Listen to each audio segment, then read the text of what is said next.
Good afternoon, everyone. Welcome to our webinar for this Friday. I'd like to just begin today with a brief overview of some of the things that we've talked about in the past, a sort of market overview. And that must, of course, naturally begin with Wall Street. We've got to know what's going on in Wall Street because Wall Street determines what happens in other world markets, not least of which, of course, is South Africa. So this is the S&P 500 that you see on the screen here. And as you can see, we reached the record high over here. And that was on the 26th of January this year. We then had a 10% correction down to this level where support was found at 25.81 over here. And then moved back up to find resistance at this level of 27.86. Before coming back down to the support, and now we've been moving up, found that resistance again just a couple of days ago and fell back from that resistance level. Obviously, that's going to be a critical level now. And once we get a penetration through that level of 27.86, we can expect some quite strong upward moves, perhaps strong enough even to penetrate the record high here at 28.72. So that's kind of the scenario. You'll see that I've also drawn in a diagonal trend line here, which shows that there is something of an upward trend developing on the S&P 500. Yesterday, we came down, touched that trend line again. Obviously, our view is that we will penetrate 27.86, and in fact, we will go on to make a new record high. Can't give you the timing on that, but we're pretty certain it will happen. You see, the American stock market is growing, and sooner or later the economy is growing, and sooner or later the stock market has to reflect the economy. So the growth which is going on in the American economy, where they're creating over 200,000 new jobs every single month on average, must sooner or later be reflected in the stock market. So you can get temporarily negative things like Mr. Trump's trade war with the Chinese and so on, which can depress the market. And don't forget also that markets always have corrections. Nothing goes up in a straight line in the stock market. So when you've had a long run, as we had at the beginning of this year, you're going to expect some kind of correction. Corrections in America last anything from 2 to 3 months up to 9 months or even longer. But this correction has been going on for about 4.5 months now, and it's quite mature, and we are expecting an upside breakout fairly soon. We do not think it will come back down to the support line at 25.81. That seems to us unlikely, but anything can happen. Anything can happen. Right, the next thing I think that we should look at, by way of sort of a market update, is the Rand. So go to the Rand dollar exchange rate, and just going to put a bit more data on the screen here just to remind you of where we are with this. Here you can see the channel lines, the lower and upper channel, and that the Rand is strengthening in a long-term channel. What is interesting is that just in the last, since we spoke last, the Rand has, as we predicted, has come back up and touched this upper channel line here. At about 13 Rand 70, 13 Rand 80. And then from that point, it seems to have retraced a little. And if I go to the actual live Forex charts in the market right now, you can see there's the highest point it reached intraday, 1390. And it's since then retraced, and it's now back at 1352. So it's looking a bit stronger. But it's interesting. I'm sure you agree. It's interesting that the Rand goes over there and finds that support line, that upper support line, and then retraces back from that. That validates your technical analysis. It shows you that charting or drawing in trend lines is a very useful function. It does give you an indication of how far things are going to go. And then finally, I just want to talk a little bit about the oil price, because that I think is becoming an increasingly important on world markets. So here's the oil price. What you can see here is that oil has gone up and touched $80 a barrel, yeah, briefly, and then retraced down to about 73. So that's from the low point that it reached, which was over here. So there you can see oil prices were very high over there, over $100 a barrel. They collapsed all the way down to this level at $28. Since then, we've been going up. And of course, you mustn't forget that oil is very much a function of world economic growth. So if the world economy is growing, then the demand for oil will be growing. And that's what you're seeing here. More and more people are becoming AB Income Group, and they obviously want to have all the products and luxuries that AB Income Group people enjoy worldwide. That means they're going to buy cars, they're going to buy products which are transported in internal combustion engines to various parts of the world, and the oil demand rises. And as it rises, the price goes up. The upper ceiling for the oil price, of course, is the viability or economic viability of shale gas. And at these levels, around $70 a barrel, there are quite a few shale gas deposits which become economically viable and have started producing again. So I know that there's been an OPEC meeting recently, and they've been talking about restricting supply there. But OPEC is very much a spent force. I don't think that they can really impact the oil price to a huge degree anymore. They used to be able to, but I think that they are very much a spent force as far as that market is concerned. Oil, of course, concerns South Africa directly because it's one of the two major components in the price of petrol, the other one, of course, being the rand. And that has a direct impact on the South African consumer.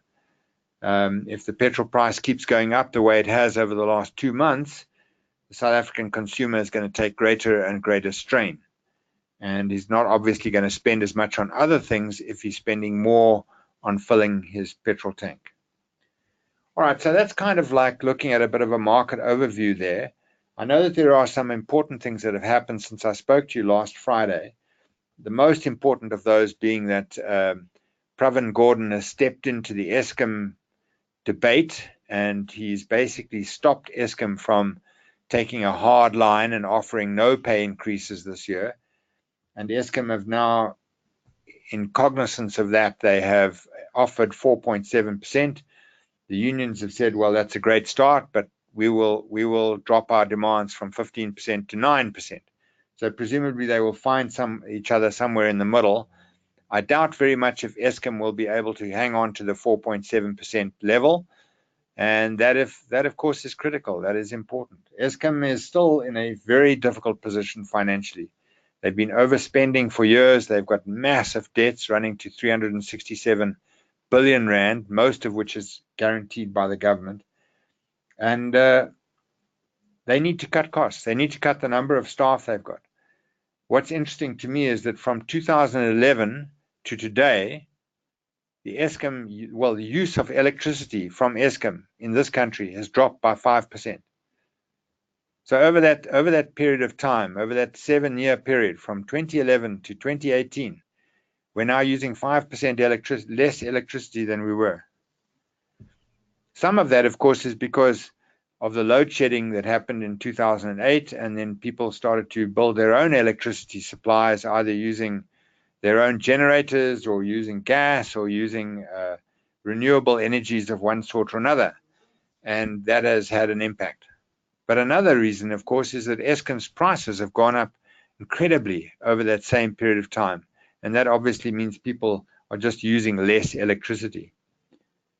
So now renewables are actually offering electricity cheaper than Eskom can offer it. So they should be getting involved in that renewable program. It's clearly the answer in the long term. But there are a lot of vested interests and a lot of people who have a direct interest in keeping Eskom and electricity prices high. The impact on the economy is dramatic. So, obviously there are businesses which depend on electricity, most notably in the iron and steel industry, where a lot of smaller businesses have gone out of business because of the rising price of electricity. All right, now I thought today I would just talk a little bit about fundamental and technical analysis. These terms are bandied around a great deal, but what I've found is that people don't really understand what they mean and what the relationship between them is. So on the one hand, you've got the fundamental analyst who is studying the company's balance sheet and income statement, and he's trying to predict how good that company will be in the future as a generator of dividends, of profits and dividends. And the technical analyst, on the contrary, says, well, I don't need to do that because there are other people already doing it, and their transactions in the market will give me the clue or the idea of what is happening fundamentally. So if a share price's profits are falling, the share price of that company will fall. So when profits are going down, I'll see it in the share prices. So the technical analyst is looking for patterns in the history of that share price graph and the volume. And he's using those patterns and extending them into the future with the idea of being able to improve his probability of being right. But what is the relationship between these two? And I suggest to you that the relationship exists in a discounted cash flow of the future dividends of that company. So an analyst like a stockbroker looking at a company, let's say Bidvest or one of the companies, one of the blue chip companies, will make a prediction about the future earnings and profits and dividends of that company, because that is actually what he's going to get out of it. If you think about it, when you buy a blue chip share like Bidvest, it's never going to go into liquidation. So the only thing you will ever get out of it, if you don't sell the share, is the dividend. And if somebody is willing to buy that share from you for more than you paid for it, it is because they are expecting a better dividend in the future than you saw when you bought it. So if the prospects for dividends improve, that translates into a capital gain. What I'm saying is that a capital gain is really a change in the perception of the future dividends of that company. So if we take that position, then the only thing you're really going to get from a share is the dividend. So it makes sense then to predict those dividends, and that's what stockbrokers and financial analysts do. They predict the dividends of the company. And they run that prediction forward maybe 4 or 5 years. They then discount that amount into a figure in today's money. And discounting is the process of reducing a future income to today's money so that you can evaluate it in terms of today. So, I mean, if we say, let's say our prediction is that next year a company we're looking at is going to pay a 100-cent dividend. Well, of course, you wouldn't be prepared to pay 100 cents now in order to receive a 100-cent dividend next year, would you? There's inflation, there's the opportunity cost of your money and so on. But if somebody was prepared to offer you 100 cents in a year's time and he wanted you to pay 70 cents for it now, well, that might be acceptable. That might be reasonable. You might actually accept that. Now, if it was in 2 years' time, let's say that there was another dividend in 2 years of 120 cents. Well, that's 2 years away. That's quite a long way away. But you still might be prepared to pay, say, 50 cents for that dividend in 2 years of 120 cents. So if you keep doing this, if you keep looking at future years, of course, as you get further and further into the future, you will discount more and more because that dividend is coming to you a longer and longer time away. And if you add up all those discounted values, you'll get a price which is what that share is worth to you today. I mean, if we say, let's say that you add up all those future dividends, those future discounted dividends, and you come to a figure of 300 cents, then if the share is trading in the market for 400 cents, you'll regard it as expensive. If it's trading for 200 cents, you'll say it's cheap, it's a bargain. And that's exactly what a fundamental analyst does. He makes a forecast, a prediction of the future dividends. He discounts it into today's money and then compares that total of those discounted future dividends with the current share price. And he says, well, it's cheap or it's expensive based on that. Excuse me. But of course, you must remember that that discounted value of 300 cents, that's your discounting. and your prediction. The next guy we talk to might have a completely different prediction about what the dividends of that company will be in the future. And he might discount it differently and arrive at a completely different number. And you might actually find, if you did a survey of everybody who's interested in this particular company now, you might find that their opinions vary from a current value for that share of anything between 200 cents and 400 cents. And the price could be anywhere between those two extremes, depending on whether there were more pessimists than optimists or vice versa. So that's how the market works. That's how the market works. Now, if you can imagine for a moment that we've got a time machine and we can go forward into the future and we can see that your forecast of the future dividends is 100% correct. You got it exactly right. Then we can come back into today's time and we can see that our value of 300 cents is the true value of that share. And we see all these other investors desperately trying to figure out what that true value is. Some of them are coming higher, some of them are coming lower, depending on, as I said, whether they are pessimists or optimists. So the market value of a share, the price in the market, is the average of all investors' discounted cash flows of the future dividends of that company. Just try and internalize that idea. Let me say it again. The market price of a share is the average of all investors' discounted cash flows of the future dividends of that company. Now, of course, if you know exactly what the share price is, and they are all desperately trying to predict what it should be, but you know the real value of the share, with that thought in your head, we can define then fundamental analysis as the search for the share's real value, and technical analysis we can define as the study of investors' perceptions of that real value as it is reflected in the share's price and volume pattern. So I'll just say it again. Fundamental analysis is the study of the real value of the share by making a forecast of future dividends, discounting it into today's money. That is fundamental analysis. Technical analysis, you are studying investors' perceptions of the real value of the share as they are reflected in the share's price and volume pattern. So you just need to think about that and internalize it. So what I'm really saying is that there are two kinds of people out there. There are conservative people like stockbrokers and fund managers who don't want to buy a share unless they can see the real value. They are fundamentalists. And then there are other people who say, look, the real value doesn't actually matter. What matters is what people think the real value is. That's what matters. So the perception is the reality and the perception of that reality. And clearly they are linked together. If the reality changes, so does the perception. But sometimes the perception can run away and leave the reality far behind it. And that kind of situation, of course, represents an opportunity for you as an investor. So onto this framework which I've sketched, you can actually hang everything that you learn about the stock market.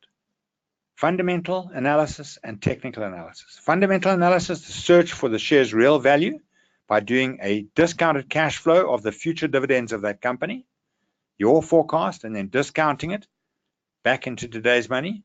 And then technical analysis, the study of investor perceptions of the real value of that share as they are reflected in the share's price and volume pattern. Now, I feel like I don't want to lay too much on you at one go, so I'm going to stop there. If you want to, you can email through questions to me, and I'll be more than happy to deal with those questions if you don't understand exactly what I've said or how it works. Okay. Otherwise, I just like to say thank you very much for listening to me, and I will be talking to you again next Friday, and then I will take these concepts a little bit further. We'll look specifically then at technical analysis and what it actually means.